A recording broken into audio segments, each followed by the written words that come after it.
But what's fascinating about this period is the way that the larger economic picture begins to change because by the 1750s, the Scots have taken control of the tobacco trade.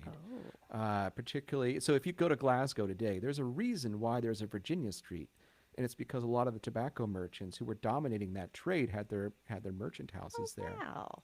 Yeah, so what the Scots are doing is they're not really worried about big, gigantic planters like George Washington, because Washington tends to sell his tobacco directly through an agent Right. in England.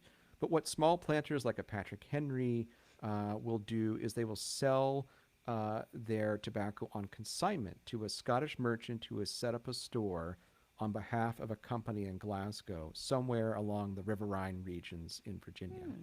Hmm. And so, what the Scots begin to do is set up these stores where they can become sort of the focal point for these small planters, capture that market, engaging in that credit and debit system that we've been talking about, Right. and in shipping the tobacco back to Glasgow. And Glasgow is really advantageous because of where it is in Great Britain.